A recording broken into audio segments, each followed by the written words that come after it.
Boa noite, Felipe. Natália Brasil, aqui da Rádio Roquete Pinto. Queria te fazer uma pergunta, Felipe, que até algumas pessoas aqui nas redes sociais me pediram para te fazer, que é algo que todo mundo tem percebido. O Flamengo, 3 jogos, 3 gols de bola parada. E aí eu queria saber de você o quanto da chegada do Rodrigo Caio tem o dedo nisso. Bom, bola parada é uma das fases do jogo, damos a importância que ela merece, né, porque jogos bloqueados muitas vezes são desbloqueados na bola parada e acreditamos que a chegada do Rodrigo Caio junto com toda a comissão tenha com certeza influenciado muito nessa potência, né? E agora os próprios jogadores acreditam e estão se sentindo poderosos outra vez na bola parada, e isso é importante, que eles gostem, que eles sintam o gosto por isso e que vejam sempre que resolve jogos. Boa noite, Felipe. Léo José do Coluna do Fla. Nesse primeiro contato que você já teve com o Royal e com o Saul, você já tem mais ou menos uma projeção de quando eles vão estar à disposição? E rapidinho sobre o Saul, qual posição que você imagina que ele encaixe melhor no time? Mais pela direita, pela esquerda, centralizado? Bom, eu falei com os dois. O Saul está sem jogar desde maio, se não me engano, mas vinha treinando, né? Não vinha treinando com a equipe, vinha treinando sem bola, no caso, só condicionando.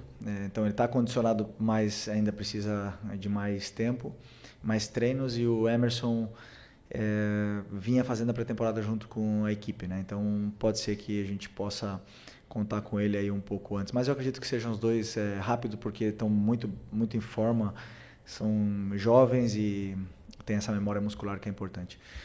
Sobre a posição do Saul, vejo ele em todas as posições do meio campo e é um cara que vai somar muita qualidade para a gente, competitividade, é um cara super competitivo, tem muita chegada na área, tem gol, cabeceia muito bem, além da qualidade técnica individual que é o que fez ele fazer a carreira que ele fez. Então, estamos muito felizes de poder contar com ele aqui. Felipe, boa noite aqui embaixo. Aonde? Ah, tá, tudo bem. Fernando Silva, pouco tempo você deu uma declaração sobre o Matheus Cunha, que ele seria o goleiro da Copa do Brasil. A gente sabe que ele tem um pré-contrato assinado com o Cruzeiro, já vai o primeiro jogo da Copa do Brasil quinta-feira. Queria saber se vai manter os seus planos de botar ele para atuar na Copa do Brasil, ou se você tem outros planos para ele. Obrigado. Não, eu falei que ele ia jogar contra o Botafogo da Paraíba. Não falei que ele ia ser o goleiro das Copas, né? Falei que ele ia jogar contra o Botafogo. Ainda não decidimos a equipe, mas é uma possibilidade que ele possa jogar, ou também uma possibilidade que o Rossi continue. Isso a gente vai decidir ainda essa semana. Felipe, Raíza Simplício da Gol Brasil e da revista Placar. Eu queria saber como é que está a situação do Nico de la Cruz, né? Ele foi liberado esse final de semana para viajar, ficar lá com a família dele, mas queria entender o que aconteceu exatamente, como é que ele está clinicamente e quais são os seus planos assim para ele, quando você acha que ele vai estar à disposição, porque a gente vê no meio-campo, né, tem a questão do Alan, que também teve que fazer um controle de carga, a gente vê o Jorginho também jogando direto 90 minutos, então em determinado momento a gente acredita que você vai precisar do Nico. Bom, o Nico é um jogador agora que está no departamento médico, então quem define os horários e as folgas é o departamento médico, né? Uma pergunta para eles, também o prazo é uma pergunta para o Dr. Sasaki. E do meu caso, da minha parte com o Nico, a única coisa que eu posso dizer é que um jogador extraordinário nos ajudou muito até essa lesão pré-mundial. E até por isso que eu sou super agradecido a ele, porque era um momento onde a gente estava muito delicado, né, da nossa equipe de baixas. Tínhamos uma lesão do Eric, uma lesão do Alan, uma expulsão do Gerson, na qual tínhamos o Everton Araújo e ia ter que improvisar o Varela. E conversei com ele, ele estava realmente no limite e ele foi, né, no sacrifício aquele jogo e acabou tendo essa lesão. Então, é um cara que sempre que pode dar tudo o que tem pela equipe, e um jogador que se sacrifica, que coloca o próprio corpo a serviço da equipe. Ele vai ter a minha proteção, vai ter o meu carinho sempre. Estou contando os dias para que ele possa voltar, porque ele é muito importante para a gente. Felipe, Rodrigo Ramos, eu queria falar aqui do jogo coletivo do Flamengo, tendo em vista que o Flamengo hoje é o melhor ataque do Campeonato Brasileiro, a melhor defesa, porém os defensores foram os jogadores que deram as vitórias ao Flamengo. Para você, quão é importante esse jogo coletivo do Flamengo, tendo em vista que os atacantes fazem gol, os zagueiros fazem gol, todos se ajudam mutuamente? Eu não vejo o futebol de outra forma, senão em coletivo, né? Eu sei que muitos esperam que só os atacantes façam gols, ou que... Claro que eu quero ter o artilheiro, eu quero ter os jogadores da frente sempre fazendo gols, mas cada um deles é uma peça da engrenagem, cumprem funções sempre por e para a equipe, né? Sempre em função do que a equipe precisa. E hoje foi o Léo Ortiz que fez o gol, outro dia será outros jogadores. O importante é isso, que a equipe vença. E quando a equipe vence, estão todos felizes, todos comemorando. E aí o reconhecimento individual ele vem do mesmo jeito, mesmo que os atacantes não tenham feito gols, né? Mas eu acredito sempre que vai chegar, e a hora dos atacantes de fazer gols também vai vir.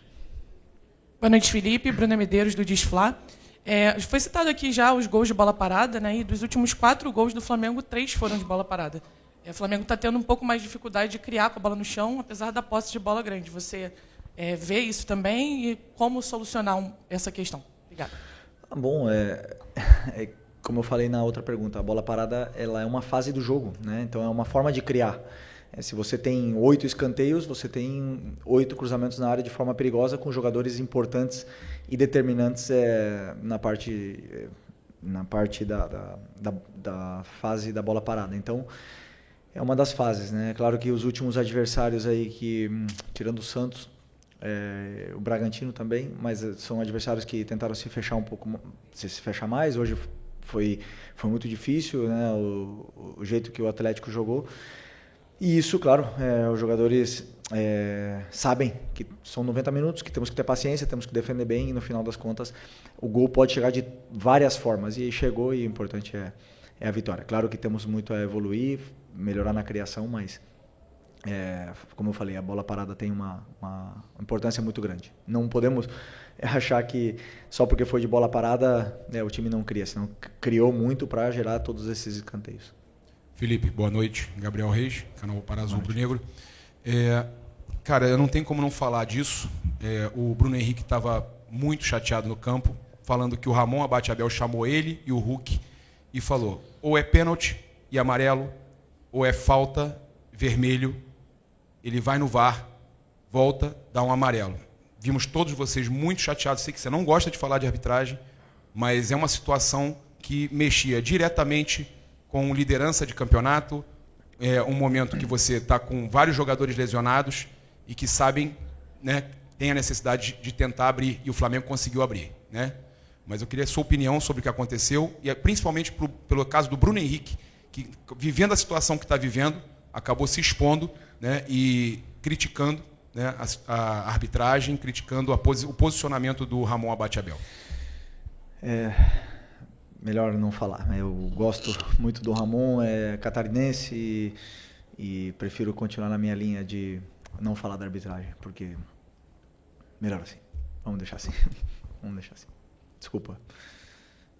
Felipe, aqui, à sua direita, aqui no cantinho. Gustavo, bem?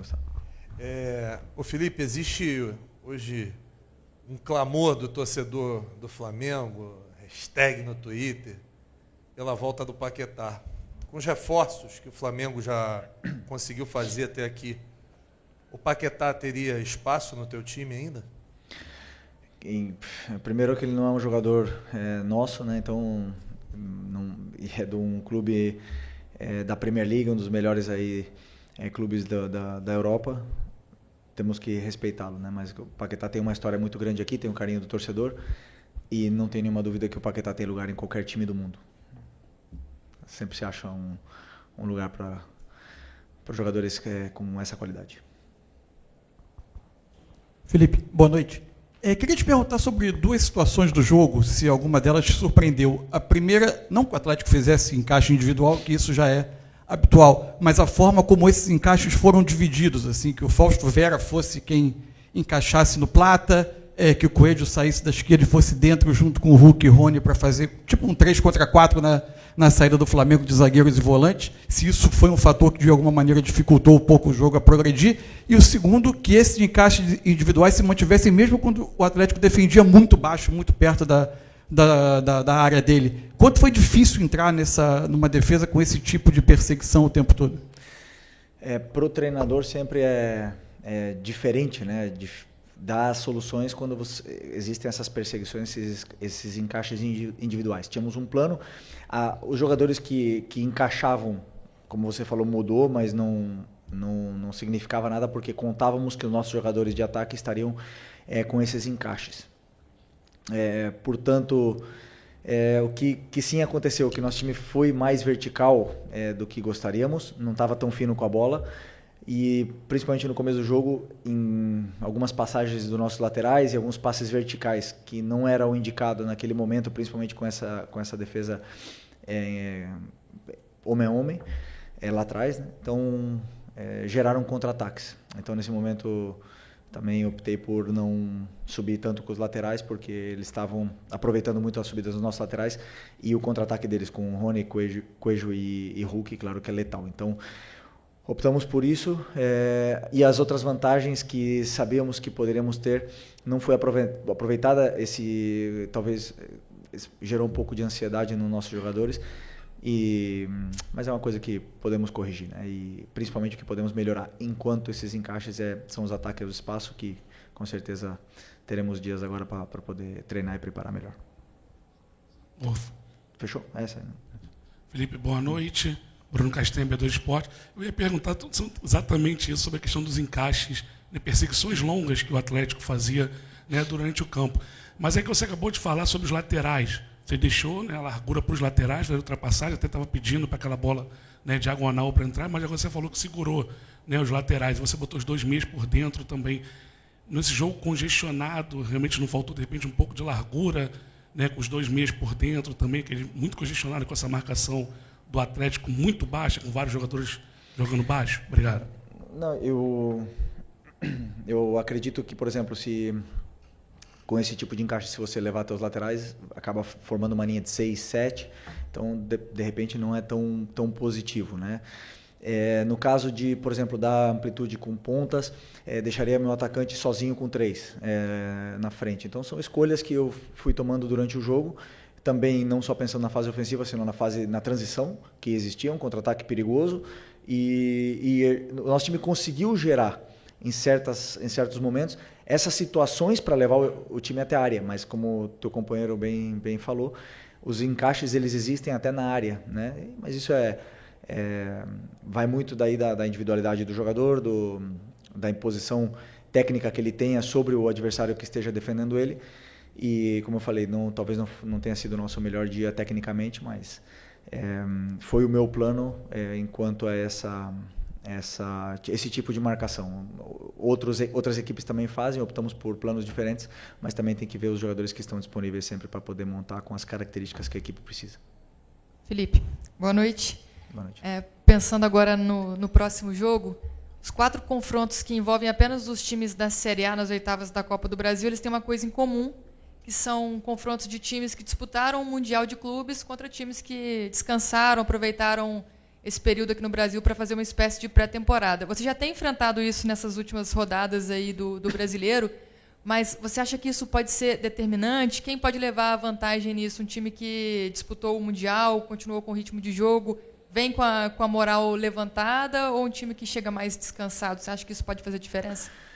Sinceramente, eu acredito que o futebol, a moral, como você falou, ela é dia a dia, semana a semana, né? Se você perde um jogo, a moral baixa, o jogador perde confiança, e isso é jogo a jogo. Até mesmo, às vezes, os jogadores eles sentem essas mudanças nos treinos, né? Então, não acredito que o Mundial tenha influência. O que sim, a forma que jogamos o Mundial e que tentamos chegar o mais longe possível, nos deu confiança internamente no que está sendo feito, no modelo, a gente pôde se comparar com os grandes, e isso os jogadores, sem nenhuma dúvida, sentem mais poderosos, entre aspas, né? Quando a gente faz jogos desse calibre. Mas não acredito que os times que jogaram o Mundial vão ter alguma vantagem ou vice-versa, né? sobre os times da Copa.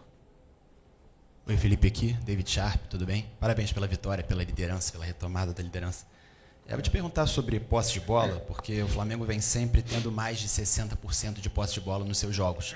Mas hoje, de novo, assim como no último jogo com o Bragantino, o coeficiente de gols esperados do Atlético Mineiro foi maior, foi 1,12 contra 0,82. Ou seja, o Atlético Mineiro teve chances, né? Mesmo com uma posse de bola muito inferior. Aí eu te pergunto, às vezes não seria mais interessante diversificar esse modelo de jogo, com menos posse de bola, com um time mais vertical, talvez mais arriscando um pouco mais, para que tenha menos posse de bola, mas seja mais contundente, como o Sampaoli falou, e até sobre o modelo de jogo mesmo, como a gente está falando aqui, se você quiser comentar o que falou o Alcaraz agora, nessa entrevista que ele deu. Primeiro, sobre a verticalidade. Hoje meu time foi extremamente vertical e perdemos bolas e geramos esse coeficiente negativo ou positivo para o Atlético Mineiro, contra-ataques. Então, não quer dizer que você, com bola verticalizando, vai ter... Depende muito da qualidade técnica, da qualidade individual defensiva do adversário, da qualidade coletiva do adversário em defender também, e vai gerar dificuldades. Cada time tem uma forma de defender e nem sempre é fácil entrar. É um time super qualificado e ainda por cima está fazendo contratações ainda que vão potencializar ainda mais essa equipe. É uma equipe muito forte. E não é fácil entrar, não é fácil entrar. Agora, vamos pensar, vamos jogar sem a bola, dar a bola para o adversário e ficar em bloco baixo? Aí eu queria ver se as perguntas estariam sendo dessa maneira aqui. Eu não posso reclamar, meu time é líder, melhor ataque, melhor defesa. Não tenho que pensar em mudar o modelo, tenho que pensar em continuar vencendo, simplesmente. Mas nós variamos, hoje jogamos com 2 atacantes, como o teu companheiro falou, com as pontas por dentro, laterais passaram, depois pararam de passar, depois entrou o Wallace, e aí as variações elas existem, muitas vezes jogamos com 3, jogamos com 2, tá aí, as variações estão aí. Esperar em bloco baixo, nunca. Boa noite, Felipe. Aqui, Isabelle Costa, canal Gold. Queria te perguntar sobre o planejamento para os próximos jogos, porque o Flamengo já enfrenta novamente o Atlético Mineiro pela Copa do Brasil, primeiro jogo, depois tem Ceará em Fortaleza, e depois tem o jogo também de decisão da Copa do Brasil. Você pensa em poupar para algum desses jogos? Qual é o teu planejamento? E aproveitar que acho que você não respondeu a situação do Alcaraz, porque ele deu a declaração falando que tinham falado muita mentira e que você, o Boto e ele sabiam porque ele saiu. E eu queria te dar a oportunidade para falar sobre isso. Obrigada. Planejamento para quinta-feira, a partir de amanhã, será feito. Jogo a jogo. Não penso além da quinta-feira. Temos que vencer com as melhores peças que temos esse jogo da Copa e depois, domingo, será outro jogo. Sobre o Alcaraz, eu falei já. Eu falei depois do título da Supercopa do Brasil. Falei toda a situação. Absolutamente tudo. É um menino que eu tenho um homem, né, que eu tenho um carinho gigantesco, foi campeão do meu lado e já falei tudo. É só vocês reverem a entrevista e ali tá tudo que eu penso sobre essa situação e ele sabe que tudo, o carinho que eu tenho por ele, aliás, nós falamos e é um menino muito especial na qual eu desejo o melhor e absolutamente agradecido por tudo. Felipe, aqui, boa noite. Felipe, na última quarta-feira você falou sobre a união do elenco, que é um elenco muito unido. E a gente vê, fazendo uma análise desses últimos 2 jogos do Pedro, a gente vê o Pedro com um comportamento diferente. O Pedro voltando para marcar, o Pedro roubando bola, o Pedro sendo muito mais participativo. Apesar de não ter feito gols em nenhum dos 2 jogos, a gente vê um outro Pedro. Inclusive, saiu uma matéria que ele bateu o recorde da carreira assim, em índices durante a partida contra o Red Bull Bragantino. Eu queria saber de você o quanto a união desse grupo te ajudou a trazer esse jogador de volta, um jogador que é importante, um jogador que teve mais gols aí durante muitos campeonatos brasileiros, um artilheiro nato. Queria saber de você isso assim e o quanto essa mudança de comportamento dele tem te ajudado como uma opção também para os jogos. Obrigado. O grupo é muito bom. Já falei, já estou cansado de falar que esse grupo aqui só quer ganhar, quer fazer história, quer ganhar títulos, quer ganhar jogos, quer continuar com essa ambição, e isso eu percebo todos os dias. Então, com a situação do Pedro, como eu falei nas outras vezes, eu só ver ele fazendo isso dentro do campo é incrível. Ele tá muito bem. Aliás, não só defensivamente, que ele está do mesmo nível dos companheiros, senão tecnicamente está muito bem outra vez, e estamos muito felizes com o rendimento dele, e sem nenhuma dúvida é um jogador importantíssimo para a gente. Felipe, boa noite. Pablo Rua aqui do Voz do Ninho. Queria falar um pouco sobre o Jorginho, né? Desde que ele chegou, praticamente jogou todos os jogos do Mundial até aqui. Parece que ele já virou um homem de confiança para você, né? Queria que você fizesse uma análise, porque ele está em quase todos os jogos e praticamente não descansa, dá para ver quanto ele se entrega pela equipe, né? Um jogador totalmente diferenciado, um jogador único na sua posição, que, como eu já falei outras vezes, foi o terceiro melhor jogador do mundo e hoje está aqui no Flamengo, né? Ele está tendo essa sequência de jogos também porque temos algumas lesões, a do Eric, a do Nico e da facite do Alan, né, na qual faz ele ter essa sequência importante, né? Claro que eu, como treinador, tenho que ter um cuidado especial, mas é um jogador que se cuida, tem um histórico de lesões muito baixo e está potencializando muito a nossa equipe. Então, estou muito feliz com o rendimento dele, principalmente com os detalhes na qual o tornam um treinador dentro de campo, levando a minha ideia para os companheiros e corrigindo muito dentro do campo, na qual eu valorizo muito. Boa noite, Felipe, aqui. Sidão Marinho da Litoral News. A partir de quinta, o Flamengo volta à Copa do Brasil, depois Brasileiro, Copa Libertadores. E a gente tem visto os reforços chegarem para incrementar ainda mais esse elenco, que é o melhor elenco da América. Em cima disso, e também no ótimo momento que o Flamengo vem vivendo, queria te perguntar a respeito das 3 competições. Porque a prioridade está estabelecida, é o Brasileirão. Você falou que a Libertadores também é tão prioridade quanto o Brasileirão. Mas tem a Copa do Brasil e nunca na história do futebol brasileiro alguém conquistou as 3 competições. Você acredita que isso é possível para a sua equipe, pela força do elenco? E mais do que se é possível, é um desejo que você tem, um objetivo que você tem, levando em conta essa ambição que você sempre traz para os seus jogadores, que a gente vê que eles são recheados disso, e isso move muito eles dentro do gramado. Obrigado. Bom, que primeiro ganhar quinta-feira. Não penso em agora a longo prazo. Claro que o objetivo do clube, como você bem falou, né? A gente sabe da Libertadores e do Brasileiro a importância que tem essas competições, mas a Copa está aí. Estamos vivos, estamos com possibilidades e temos que ganhar do Atlético. E conforme forem passando os jogos, a gente vai ver onde a gente vai chegar em todas elas, né? Porque não dá para falar, vamos ganhar todas elas e no final não chegar em nenhuma. Então, como eu sempre falo, jogo a jogo, ganhar quinta, vamos ir para ganhar quinta-feira e tentar fazer um grande jogo para poder fazer um resultado bom para a volta. Ok? Boa noite, pessoal. Valeu.